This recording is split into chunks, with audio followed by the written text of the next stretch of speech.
নমস্কার বন্ধুরা, সুপর্ণা রান্নাঘরে সবাইকে স্বাগত। এই প্রচণ্ড গরমে আমাদের কোনো খাবারই খেতে ভালো লাগছে না। এই রকম সময়ে যদি ঠান্ডা ঠান্ডা বেলের এক গ্লাস শরবত পাওয়া যায় তাহলে তো কোনো কথাই হবে না। চলুন তাহলে দেখে নেওয়া যাক।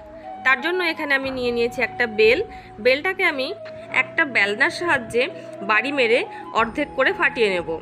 আমার কাছে বেলনা ছিল তাই আমি বেলনা দিয়ে ফাটাচ্ছি। আপনাদের হাতের কাছে যেটা থাকবে আপনারা সেটা দিয়ে ফাটিয়ে নেবেন।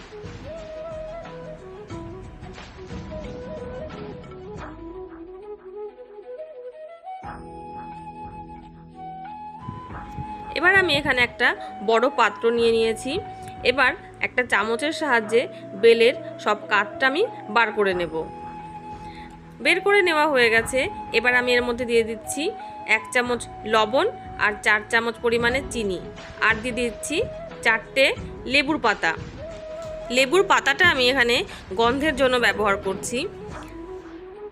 যদি আপনাদের কারোর ভালো না লাগে সেক্ষেত্রে নাও দিতে পারেন। খুব ভালো করে আমি বেলটা মেখে নিয়েছি। এবার এর মধ্যে দিয়ে দিচ্ছি ফ্রিজের ঠান্ডা জল।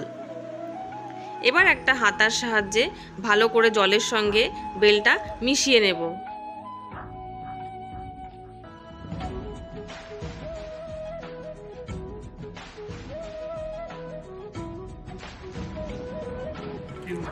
খুব ভালোভাবে মিশিয়ে নেওয়া হয়ে গেছে।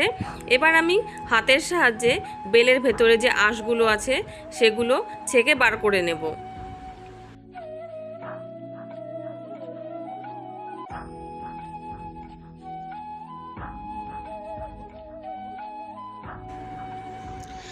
সব আঁশগুলো বার করে নেওয়া হয়ে গেছে।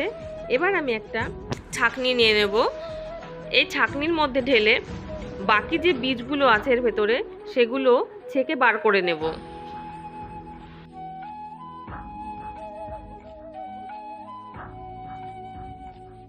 দেখতেই পাচ্ছেন বেলের সব বীজগুলো আমি এখানে ছেঁকে বার করে নিয়েছি। এবার আমি নিয়ে নিয়েছি দুটো কাচের গ্লাস, তার মধ্যে দিয়ে দেব লেবুর রস। এবার আমি বেলের শরবতটা গ্লাসে ঢেলে দেব। তৈরি হয়ে গেছে ঠান্ডা ঠান্ডা বেলের শরবত। বেলের এই শরবত বানানোর পদ্ধতিটি আপনাদের কেমন লাগলো তা অবশ্যই কমেন্টে জানাবেন, এবং ভিডিওটিকে লাইক আর চ্যানেলটিকে সাবস্ক্রাইব করার অনুরোধ রইল। এতক্ষণ আমার সঙ্গে থাকার জন্য ধন্যবাদ।